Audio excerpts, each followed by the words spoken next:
Nuestro último tema, número 6, se titula El peligro de no discernir. El peligro de no discernir.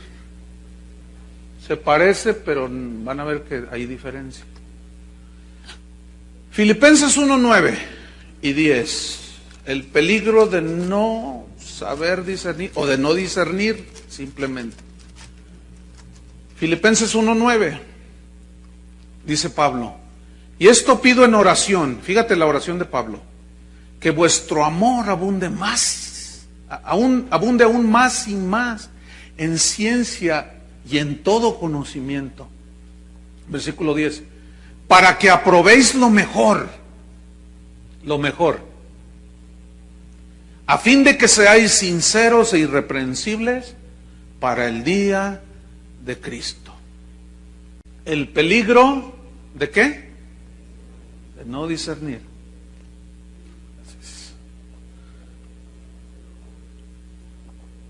Uno de los males que distinguen al cristianismo del siglo XXI es precisamente la falta de discernimiento. Y tiene mucho que ver con el tema anterior, porque no se ha sabido enseñar, o no les conviene a los predicadores, algunos, que la gente sepa juzgar. Entonces, uno de estos males que ha producido estas falsas interpretaciones es la falta de discernimiento. Esto ha llevado a la iglesia a permitir que todo viento de doctrina penetre hasta los púlpitos de las iglesias. Porque como no puedes, pues... Entonces el peligro de la falta de discernimiento impide que determinemos y nos afirmemos en las verdades del Evangelio, porque se nos prohíbe juzgar. Dicen que uno de los valores, por ahí dicen, ¿usted ha oído esto? Dicen que uno de los valores de la democracia es la tolerancia. ¿Han oído eso? Uno de los valores de la democracia es la tolerancia. ¿Qué es la democracia? Pues es, en pocas palabras, es el gobierno del pueblo. ¿Sí? Es decir, los gobernantes deben hacer lo que el pueblo les dice que hagan. Los gobernantes, según la democracia, deben de hacer lo que el pueblo les dice que ellos hagan. ¿Qué es la tolerancia? Bueno, una definición que da el diccionario es respeto a las ideas, creencias y prácticas de los demás, que son diferentes a las nuestras. Repito, la tolerancia es el respeto a las ideas y creencias y prácticas de los demás, que son diferentes a las nuestras. Ahora, aquí quiero hacer una observación respecto a la tolerancia. La tolerancia es buena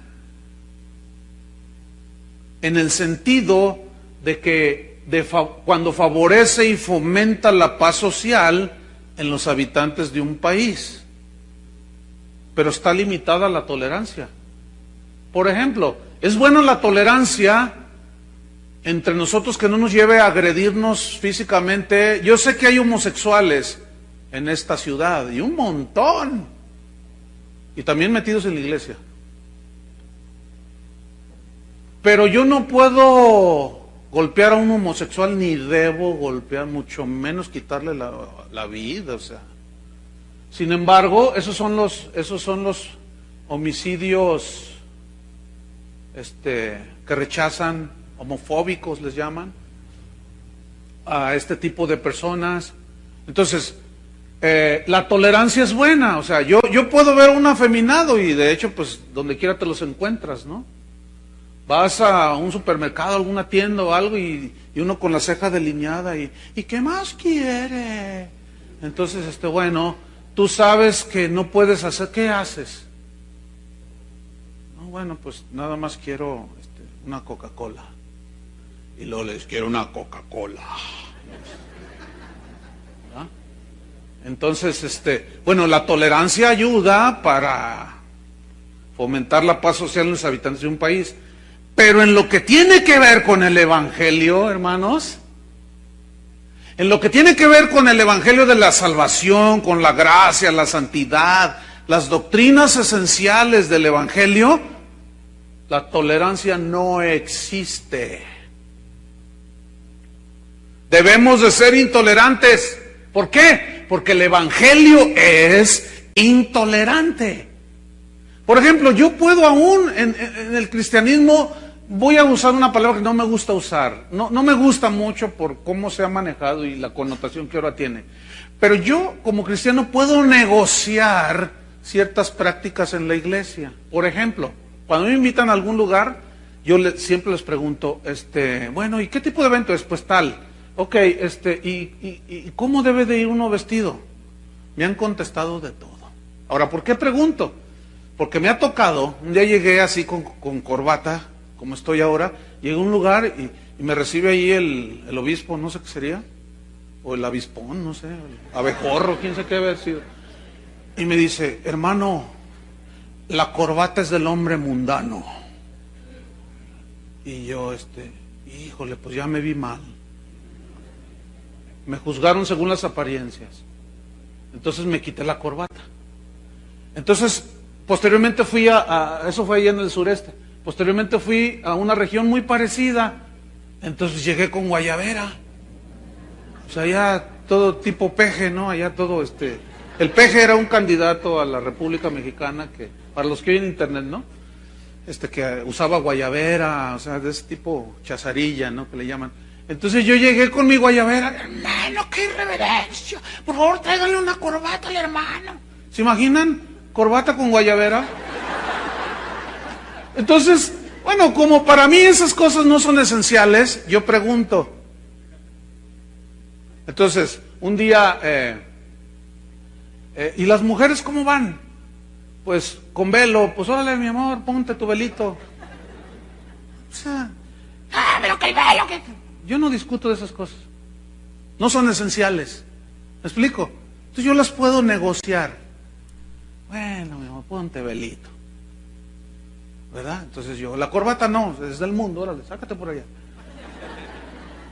Es la vestimenta del siervo ungido, me pongo la corbata. O sea, yo no discuto de esas cosas. Ese tipo de, que la comida, ¿se acuerdan de Pablo en Romanos 14? Habla de, no, mira, uno dice que se puede comer de todo, otro dice que no, uno come legumbre, otro le entra todo. Pero cada quien esté plenamente convencido. Otro juzga, hace diferencia entre día y día. Otro juzga igual todos los días. Cada uno esté convencido. Pero nadie os juzga en comida y en bebida. Pero tú, si tienes esa libertad, pues tenla para contigo. Y tú que comes, no juzgues al que no come, y el que no come no juzgue al que come. Dios nos ha recibido a todos. O sea, esas son cosas que se pueden concesionar o negociar. No sé si es la palabra correcta. No sé si me expliqué. Entonces yo puedo ceder. Yo he predicado en iglesias donde no creen en los dones del Espíritu Santo, ¿verdad? Entonces una vez me dijeron, ni se le ocurra orar en lenguas. Digo, no, bueno, yo oro, pero en secreto, o sea, yo solo. Y no vaya a decir esto, o sea, cosas del Espíritu Santo, ¿verdad? Como profetizar o, qué sé yo, hablar en lengua. No sé, yo voy a predicar otra cosa. Pero yo he estado en lugares donde no aplauden. Entonces yo no aplaudo. Miren, ni me voy a ir al infierno por no hacerlo. Ni Dios se va a ofender conmigo. Pues no, yo voy a defender el Evangelio. También hay que ser sabios, ¿entienden? La Biblia dice que aplaudir y levantar las manos, ya esta bola de atados, este montón de atados, pero yo les voy a demostrar que yo soy libre en Cristo. Entonces empieza el himno, ¿verdad? Firmes ya adelante, huestes de la fe. Entonces todos están así, sin temor alguno, que Jesús nos ve. No soy tan torpe para hacer una tontería de esas. Entonces todos los hermanos, mira el predicador, qué loco, ¿qué nos trajeron? Ya está el chivo levantado. No va a pasar nada. Mira, eso yo lo hago cuando estoy solo o cuando vengo aquí. Entonces hay ciertas cosas que se pueden negociar. Pero cuando me dicen que el bautismo salva en sí mismo, que Cristo no es Dios, de que hay que hacer un antro aquí adentro, que porque no sé qué, ahí sí no. ¿Están discerniendo la diferencia? Hay cosas que no podemos negociar, hermanos. Hay cosas que sí, que son muy pocas en sí, que no son esenciales. Entonces, la tolerancia bíblica no aprueba la violencia física. La intolerancia bíblica no aprueba la violencia física. Volviendo un poco al tema central. ¿Se acuerdan cuando Jesús lo prenden y Pedro saca una machaira, una espada, y le corta la oreja al siervo del sumo sacerdote? Y Jesús le dijo: Pedro, guarda la espada, le dice. ¿Qué hizo Jesús? Reprobó la conducta de Pedro. Eso se llama fanatismo. Entonces el Evangelio es intolerante en esencia y excluye todo lo que va en contra de la palabra de Dios, que es esencial en cuanto a la salvación. Espero que Dios nos dé entendimiento de lo que estoy diciendo, para que tengan un equilibrio. Por ejemplo, el ecumenismo. ¿Qué es el ecumenismo? El ecumenismo en sí significa unir. Y la visión del ecumenismo es unir a todas las religiones en uno solo. Somos hermanos. Entonces se reúne el Hare Krishna, el budista, el griego ortodoxo, el judío, el católico, el cantante cristiano, el predicador, el pastor. Todos somos hermanos, alabado sea su nombre. Vamos a vernos como uno solo. Todos somos hijos de Dios. Ciertamente le decimos de distinto nombre. Unos les dicen Jehová, otros le dicen Jesús, otros le dicen Buda, otro Jesús Miranda, otro, aleluya, gloria a Dios. El amor, Jesús habló de ser uno, amarnos los unos a los otros. Véngase, amado hermano testigo de Jehová. Venga, un abrazo allí, alabado sea el nombre del Señor. Eso es el ecumenismo, hermanos. Ahí el cristianismo bíblico es totalmente intolerante. ¿Qué comunión tiene la luz con las tinieblas? ¿Cuál Dios? Hay un montón de dioses. Presidente Bush acaba de decir, tristemente, él se confiesa metodista, y él acaba de decir públicamente que él ora a Dios, pero que es el mismo Dios, el de los hindúes, musulmanes, que es el mismo. No es el mismo Dios. Entonces ahí la Biblia se muestra totalmente intolerante. No hay muchos caminos que nos llevan al verdadero Dios. Hay un solo camino, y eso es intolerancia. ¿No es verdad? Juan 14:6 dice: yo soy el camino, la verdad, no una verdad. Soy el camino, la verdad y la vida. Eso es una declaración intolerante, ¿eh? Que no le gustó al tejano de Houston, que dice: no, yo cómo voy a juzgar, Dios va a salvar a los musulmanes y a los hindúes. ¿Yo quién soy para juzgar? Dice. Pues yo sí puedo decir con libertad: si alguno no tiene al Hijo de Dios, no tiene al Padre. Si alguno niega al Hijo, niega al Padre. Yo sí puedo decir abiertamente que alguien que dice que es musulmán o que es judío y no tiene a Cristo, adiós. No te digo te veo allá, porque yo voy a otro lado, porque yo sé que el camino es Cristo. Eso es intolerancia, hermanos. ¿Sí o no? Y la Biblia es intolerante. 1 Timoteo 6:3 dice: el que no se conforma a las sanas palabras de nuestro Señor Jesucristo, nada sabe. Eso es intolerancia. Está hablando de otras ideas distintas. Y la tolerancia, valor de la democracia, dice que debes de soportar y de sobrellevar todas las creencias filosóficas, religiosas de los habitantes donde tú vives. Pues fíjate que el Evangelio dice todo lo contrario. Déjenme decirles, hermanos, que Dios no se actualiza. Dios no actualiza ni enmienda su palabra. Como hacen los políticos, los legisladores con la Constitución en los países, con la Carta Magna. ¿Sí saben que aquí en México nos rige una carta magna, le llaman? La Constitución Política de los Estados Unidos Mexicanos, y que los diputados y los senadores, los legisladores en los congresos actualizan los artículos para acomodarlos a la evolución de la cultura. Es así como en el DF ya actualizaron el código y permiten las uniones entre lesbianas y homosexuales. O sea, la van acomodando, ¿verdad? Pues ahora hay que poner esta ley, vamos a acomodarla porque ya evolucionó el aborto. Pues nos estamos viendo mal, somos del tercer mundo, los del primer mundo ya están bien modernos, ellos abortan, son gente de open mind, you know. Entonces, pues nosotros nos estamos viendo mal. Entonces, pues vamos a actualizar, como en Europa, dicen los legisladores, vamos a como se permite el aborto, artículo número tal, y siempre se la pasan ajustando. Déjenme recordarles, queridos hermanos y primos,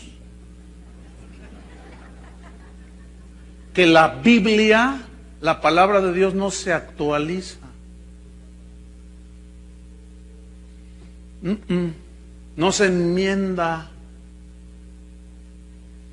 Jeremías 6:16 habla de volver a las sendas antiguas. ¿A dónde? A las sendas antiguas. Otra vez, piénsenle. ¿A dónde? A las sendas antiguas. ¿Cuáles sendas? Las de Dios. Las que han sido, fueron, son hoy y serán. Así. La palabra de Dios, hermanos, no es elástica para estirarla, para acomodarla a nuestras ideas. La palabra de Dios siempre es actual. Jesús dijo en Mateo 24:35, el cielo y la tierra pasarán, pero mi palabra no pasarán. La palabra de Dios no pasa de moda, hermanos. El posmodernismo es una herejía que ha entrado en la iglesia. La palabra de Dios no pasa de moda, la palabra de Dios no se envejece, la palabra de Dios no pierde eficacia, la palabra de Dios no pierde poder, no perece, la palabra de Dios es incambiable en medio de los tiempos cambiantes. La palabra de Dios es inmutable, es innegociable, la palabra de Dios es inadaptable a los tiempos modernos. Es imposible que Dios ceda en adaptar su evangelio a las ideas modernas de la cultura. Muchos cristianos dieron su vida porque discernieron, entendieron que la palabra de Dios es intolerante y excluyente. Hoy se habla de tolerancia y de inclusividad, ¿no es cierto? Eso se habla mucho. Y la palabra de Dios, hermanos, que muchos hombres defendieron, es intolerante, es excluyente. Esa palabra la defendieron hasta la muerte. Las convicciones que esta gente tenía, por ejemplo, como Lutero, que ayer les mencionaba, te cortamos la cabeza si no renuncias. Él dijo, si tuviera 1000 cabezas, 1000 cabezas me dejaría cortar. Policarpo, niega a Jesús, ¿cómo lo voy a negar? 86 años de mi vida, y está en la hoguera él, a punto de encenderle allí. 86 años de mi vida, no ha hecho Jesús otra cosa más que ayudarme y bendecirme. Yo lo voy a negar, no lo niego. Te quemamos, Policarpo, pues préndele, ya, suénale. ¿Verdad? Esteban, ¿se acuerdan de Esteban? Murió con la convicción de que Jesús era el Hijo de Dios. Totalmente intolerante y marcó su raya y dijo, yo no cedo nada. Jesús es el Mesías. Pagó con su vida. Hechos 17:11 dice que los de Berea escudriñaron, examinaron, juzgaron, discernieron si las palabras que Pablo les estaba diciendo eran de acuerdo a las Escrituras. Amén. Filipenses 1:9, vámonos. Filipenses 1:9, versículo 10. Vamos a estudiar estos dos versículos. Dice Pablo en el 9, y esto pido en oración. Fíjate, esto pedí en oración, que vuestros carros aumenten. Así dice, que por fin logréis una casa hermosa. Esto pido en oración, que vuestro amor abunde aún más y más. Pero luego dice, ¿en qué quería Pablo que abundara? 1, en ciencia. Pablo usó la palabra epignosis, que significa conocimiento exacto. Fíjate, está buena esta definición. Yo oro para que ustedes abunden en amor, más y más. Luego hay una coma, dice, en conocimiento exacto. También significa total, conocimiento total. Yo oro para que tengan un conocimiento exacto y total. ¿De qué creen? De la palabra de Dios, hermanos. ¿Ah? Pero luego añade otra frase acerca de su oración. Y en todo conocimiento. Y aquí tenemos que irnos una vez más a mirar los idiomas originales para comprender un poco más. Y es la palabra aisdesis, que se tradujo por conocimiento. Y significa discernimiento. Algunas versiones como Dios habla hoy, algunas otras ya traen discernimiento allí, mejor traducido que conocimiento. Entonces Pablo ora pidiendo que el amor abunde, pero para que tengan un conocimiento más completo y total de Dios y de su palabra, y que tengan discernimiento, en todo discernimiento, que sepan distinguir entre lo bueno y lo malo, lo que es de Dios y lo que no es de Dios. El discernimiento. En Isaías 5:20, la queja de Dios por medio del profeta Isaías era: ay de al que lo malo dice bueno, y a lo bueno dice malo. Ay de los que hacen de la luz tinieblas y de las tinieblas luz. No saben distinguir entre su mano derecha y su mano izquierda. En Mateo 16, versículo 23, Jesús recriminó a los fariseos y a la gente que le estaba escuchando allí. Cuando anochece, les dijo Jesús, ustedes dicen, habrá buen tiempo, porque el cielo tiene arreboles, o está rojizo significa. Ustedes dicen, hará buen tiempo porque el cielo está rojizo.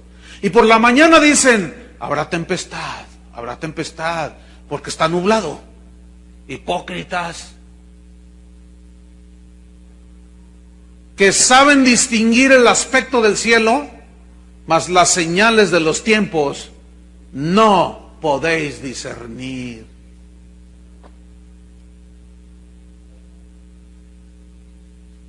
¿Les recriminó Jesús? ¿Saben decir cuando va a llover? Cuando enero loco, febrero y marzo otro poco, quién sabe cuánta cosa. Son los vientos, las cabañuelas, ya mero bien, va a llover, vas a ver. Hasta meteorólogos salimos a veces, porque sabemos discernir ciertas cosas, los tiempos, pero no somos capaces de discernir los tiempos espirituales, los tiempos peligrosos. No hay discernimiento. Jesús recriminó la tolerancia y la falta de discernimiento de la iglesia de Pérgamo. Ayer las mencioné, pero vamos otra vez a Apocalipsis 2. ¿Qué hizo Jesús con los, ¿cómo se dice? ¿Pergamonitas? ¿Pergamoneses? Pergamenses. Se oye medio raro, pero bueno. Apocalipsis 2, pero yo creo que es más correcto, los pergamenses. ¿Por qué les recriminó Jesús la tolerancia a los pergamenses y la falta de discernimiento? Apocalipsis 2, versículo 12.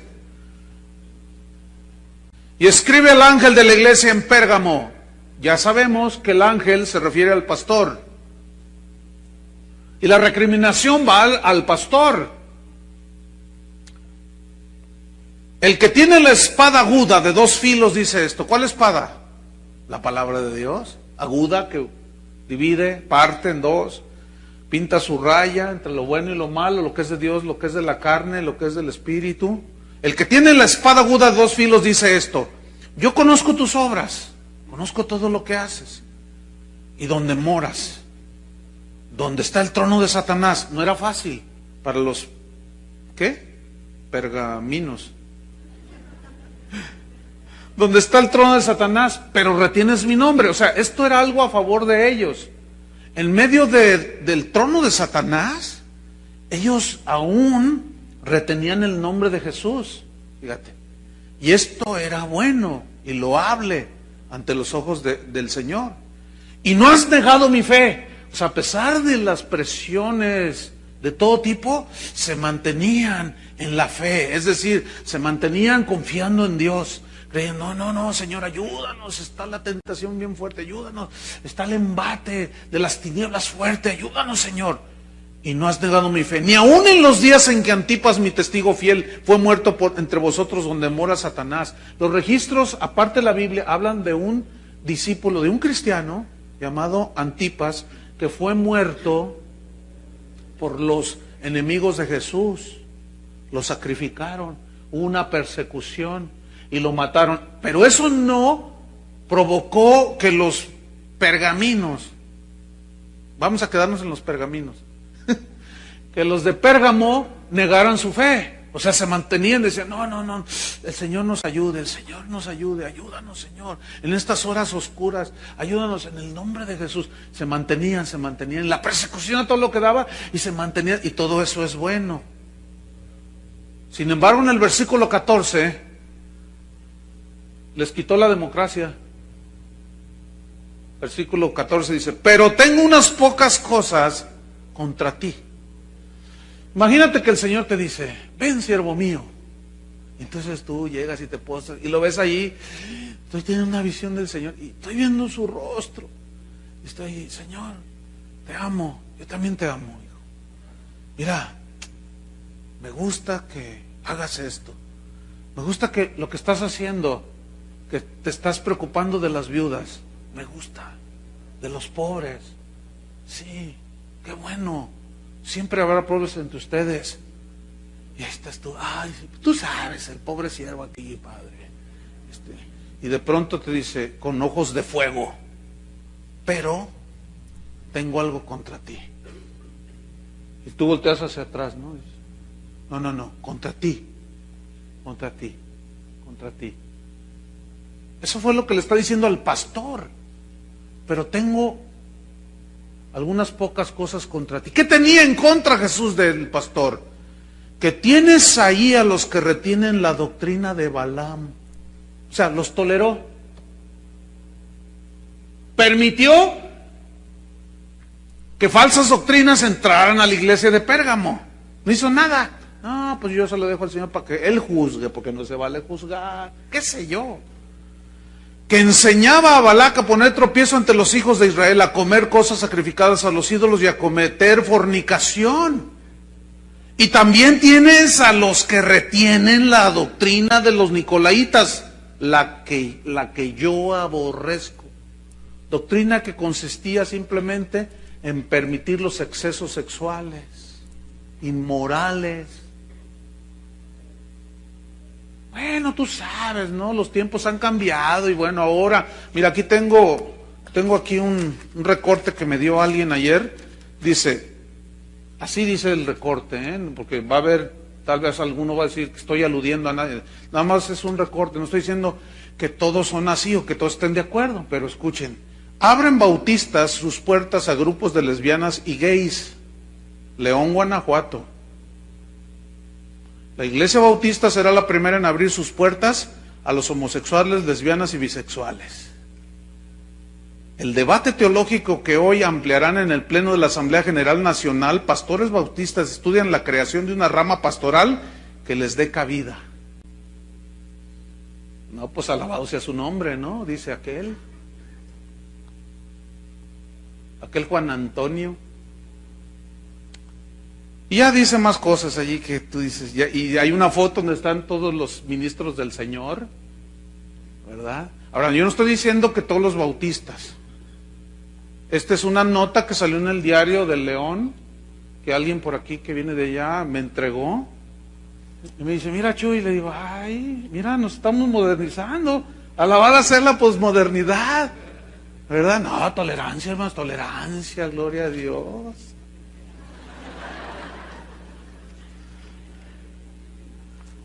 Los que oyen en internet es que hice unos ademanes de persignada, ¿no? Ustedes saben.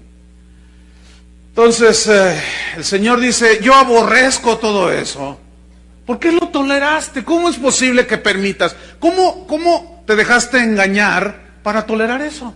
¿No sabes que yo aborrezco todo eso? No, Señor, pero pues yo estaba en la convención. Yo esto. Versículo 16, por tanto, dice el Señor, arrepiéntete. Escúchame, no es si quieres, es arrepiéntete. Pues si no te arrepientes, vendré a ti pronto. Escuchen los tolerantes evangélicos. Y pelearé contra ellos con la espada de mi boca. ¿Quiénes son contra ellos? Contra los que traían esa doctrina. Y a ti, pastor, te voy a pedir cuentas. El que tiene oído, oiga lo que el Espíritu dice a las iglesias. A la iglesia de Tiatira, capítulo 2, versículo 18. Escribe el ángel de la iglesia en Tiatira, el Hijo de Dios, el que tiene ojos como llama de fuego y pies semejantes al bronce bruñido, dice esto. O sea, el bronce en la Biblia siempre es juicio, y cuando habla pies de bronce, significa que va a pisotear todo eso, trayendo juicio. Versículo 19, yo conozco tus obras. Oh, bien, haces muchas cosas. Y amor, ves, distinción del discípulo. Amados, en esto conocerán, si os amáis los unos a los... bien, y amor, y fe. Estos tenían fe, confiaban en Dios, eran fieles. Y servicio, servían, ¿verdad? Eran de esos que para todo lo que se necesitaba en la iglesia servían, ¿verdad? Y tu paciencia la conozco. Aguardaba, soportaba. Aquí alude a las pruebas que se enfrentan con paciencia. Y que tus obras postreras son más que las primeras. ¡Wow! Has crecido. Has multiplicado tu servicio, amor, fe, paciencia. Versículo 20. Pero tengo unas pocas cosas contra ti, le dice, que quiero que arregles. Que toleras. ¿Qué recriminó el Señor? La tolerancia. Que toleras que esa mujer Jezabel, esa es una alusión a la Jezabel del Antiguo Testamento, Aquí es metafórico, o sea, es el espíritu ese, de corrupción, de manipulación, porque esta era la siesta de prostituta estaba loca esta Jezabel. Entonces dice, toleras que esa mujer Jezabel que se dice profetiza, enseñe y seduzca a mis siervos a fornicar y a comer cosas sacrificadas a los ídolos. Aquí tiene dos connotaciones, espiritual y literal. Literal es que efectivamente había una permisividad de pecados sexuales y de todo tipo de prácticas. Y espiritual es que se permitía el adulterio espiritual. ¿Cómo? Teniendo ídolos. Y déjenme decirles una cosa, la iglesia evangélica está llena de ídolos. Tenemos nuestros santos también. Yo les llamo becerros de oro. No se los toques porque así te va. Tú puedes decir de Cristo lo que quieras, pero no les toques los becerros de oro, las vacas sagradas del cristianismo.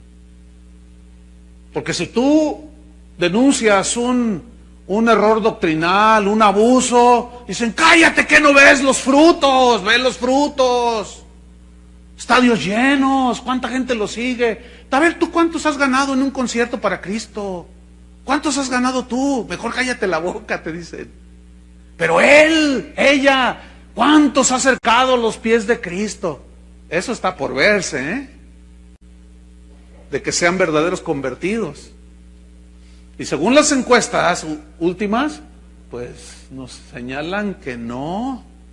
Billy Graham no hace mucho acaba de declarar que después de tantos años, dice, algo pasó, algo hicimos mal, no sé qué, pero hicimos con mi equipo un estudio donde si el 12% de los que supuestamente gané en todo mi ministerio permanecen en el Evangelio son muchos. Por ahí está el documento. Entonces eso está por verse. Pero tolérase de esa mujer. Finalmente Pablo recriminó a los corintios por su falta de discernimiento y de tolerancia. Segunda de Corintios 11. Mira, vamos rápido. Segunda de Corintios 11. A ver, vamos a ver. En el versículo número 1. Fíjate, Pablo recrimina a los corintios su falta de discernimiento. Y la tolerancia que tenían en lo que no deberían de tener tolerancia. Dice, 2 Corintios 11:1, ojalá, dice, me toleraseis un poco de locura. Sí, dice, toleradme, tolérenme un poco de locura. Esto es algo irónico, que está diciendo Pablo. Su sentido es irónico. Versículo 2, porque os celo con celo de Dios, pues os he desposado con un solo esposo, para presentaros como una virgen pura a Cristo.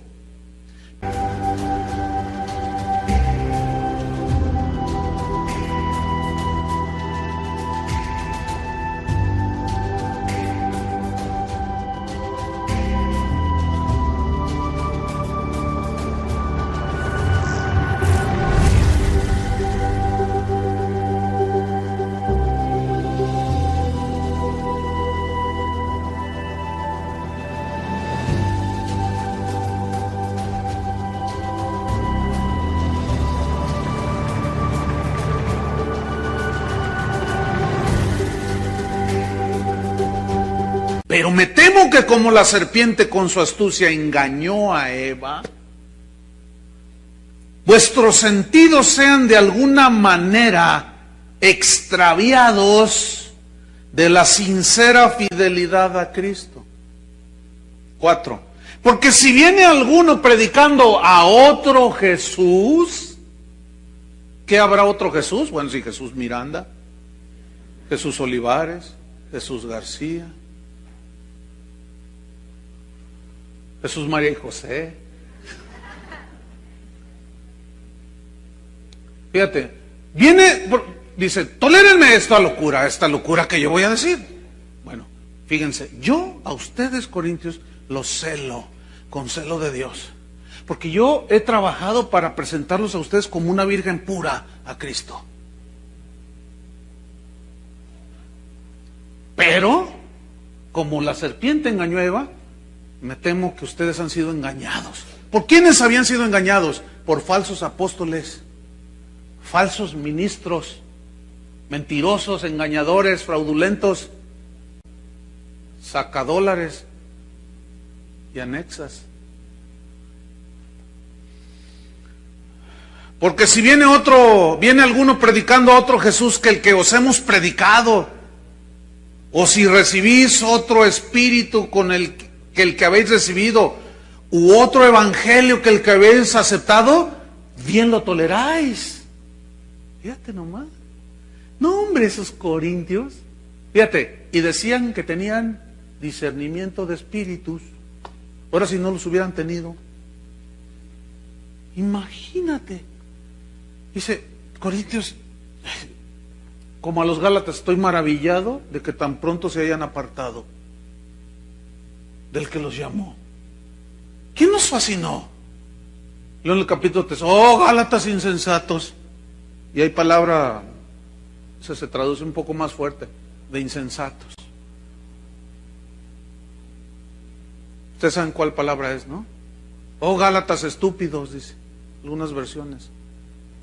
¿Quién los fascinó para no obedecer a la verdad? ¿Que Cristo ya no fue presentado entre vosotros como crucificado? Entonces, ¿qué con el pastor que degolló un cordero y esparció la sangre del animalito literalmente en un encuentro gedocista? Pues ¿que Cristo ya no llevó tus pecados en la cruz del Calvario? ¿Que ahora los tienes que quemar en una hoguera? ¿Quién los fascinó? Ustedes, dice, ay, Corintios, toleran que vengan otros y les predican de otro Jesús, de otro evangelio, de otra fe, y lo toleráis. Porque esos falsos acusaban a Pablo, decían, ese Pablo nada más quiere lo vuestro, nada más quiere lo suyo. Y Pablo decía, yo no he codiciado nada de ustedes. Y luego Pablo en su defensa dice, estos son falsos profetas, falsos apóstoles, son obreros fraudulentos que se disfrazan como apóstoles de Jesucristo. No, eso no es maravilla, porque aún el mismo Satanás se disfraza como ángel de luz, y no es maravilla de que sus ministros también se disfracen como ministros de luz, pero no lo son. Pero ustedes lo toleran, Corintios. Tuvo dura la regañiza, pero los que no saben juzgar, los que no disciernen, pues dicen que si tú haces algo así ahora eres falto de amor. Conclusión. Hermanos, Cristo está esperando de nosotros los pastores que cuidemos el rebaño. ¿Cuántos dicen amén? El rebaño de Dios, el cual Él ganó por su sangre. Hermanos, Él volverá. Nos va a pedir cuentas de lo que hicimos con su iglesia. Que Dios nos ayude en estos tiempos peligrosos. Amén. Pónganse de pie. Que Dios nos ayude, que abra nuestros ojos. ¿Se acuerdan que la Biblia dice que el alimento sólido es para los que por el uso tienen ejercitados los sentidos en el discernimiento del bien y del mal? Dice en el Antiguo Testamento que el pueblo espera del sacerdote que le dé el alimento, la palabra de Dios. Que les ayuden a discernir entre lo santo y lo profano, entre lo limpio y lo sucio. Escuchen bien, ministros del Señor. Una de nuestras tareas es esa precisamente, ayudarle a la gente a que sepa distinguir entre lo bueno y lo malo, lo que es de Dios y lo que no es de Dios, lo que es del Espíritu y lo que es de la carne. Pablo a los Gálatas les enseñó, porque estos dice, habiendo empezado por el Espíritu, han acabado por la carne. Y les dijo, ¿qué no saben que la Escritura dice, no heredará el hijo de la esclava, sino el hijo de la libre? Entonces, si no hay un entendimiento a qué se está refiriendo, se está refiriendo a Agar y a Ismael y a Sara y a Isaac en el Antiguo Testamento. Para los que dicen que no, nosotros somos del nuevo y que el antiguo no sirve para nada, eso es una aberración. ¿Cómo que no sirve para nada? No podemos entender el nuevo sin hacer una retrospectiva es lo mejor posible del Antiguo Testamento. Pero nosotros somos hijos de la libre, nosotros somos hijos de Abraham por la fe. ¿Qué es todo eso? ¿Qué es todo eso? Entonces tenemos que enseñarle a la gente a saber distinguir. Para eso, pastores, se necesita escudriñar las Escrituras para comprobar lo que vamos a decir. Escuchen bien, no sueltes nada desde el púlpito que no estés plenamente seguro que tiene suficiente base bíblica. ¿Por qué? Porque puede ser veneno para ellos. Un poquito de veneno no mata, pero comienza a minar la salud. ¿No es cierto? Un poquito de veneno. Hay gente que en su maldad empieza a envenenar a alguien y le pone pequeñísimas porciones de veneno. Y la persona empieza a decaer y los doctores no saben qué tiene. Después de un año, qué sé yo, el hombre o la mujer empiezan y no la encuentran, finalmente muere. Y solamente un especialista, un médico forense que se meta, como han descubierto, y hay noticias, hay registros de esto, se meten, hacen la autopsia, se meten, pero a lo más profundo de los órganos humanos, dicen, este fue envenenado con cianuro, con qué sé yo, y se van sobre el delincuente, pero no se notaba.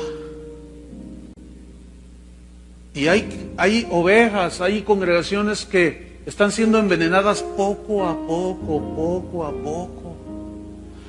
Ustedes saben que en la NASA, que es el centro astronómico más grande que hay, donde hacen naves y todo, y exploran el universo y Marte y la Luna, y ellos, todas sus naves espaciales las programan por computadora. Y un reportaje que vi yo, dicen que ellos tienen que ser meticulosamente exactos y comprueban y revisan y checan y pasa por revisión de no sé cuánto y en cuanto a la programación de un aterrizaje o de un regreso.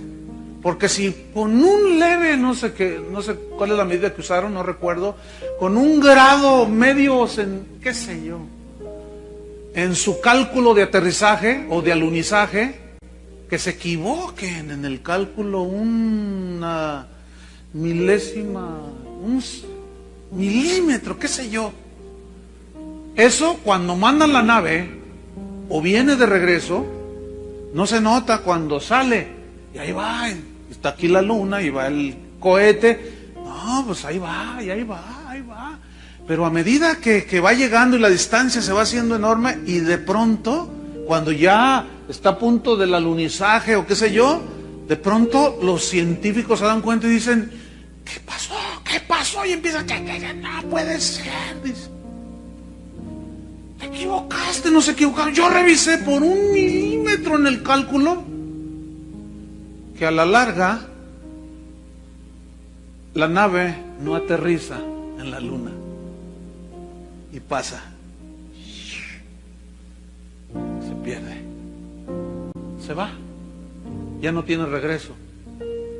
Así es, hermanos, en las vidas de muchas iglesias y muchos cristianos. ¿Qué no dice la Biblia? No te desvíes ni a derecha ni...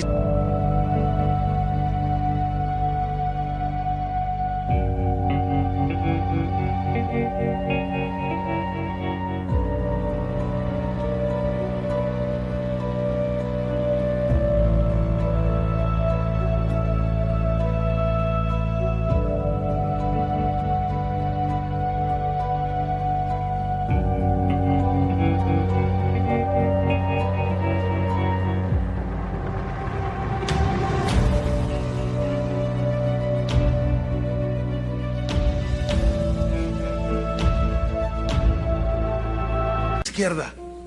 Pablo dice, usa correctamente la palabra. Pues, ay, hermanos, porque muchos ahorita no lo ven y ven la bendición y todo, la bendición entre comillas, pero algunos ya se dieron cuenta que erraron el blanco, se pasaron de largo eso, y desertan del evangelio y se van. No, hermanos, no podemos equivocarnos aquí. ¿Entienden la analogía? Que Dios nos ayude, hermanos, en estos últimos tiempos. Oremos. Señor, te damos gracias. Gracias por este día y medio, Señor, que pudimos apartar para ser advertidos. Señor,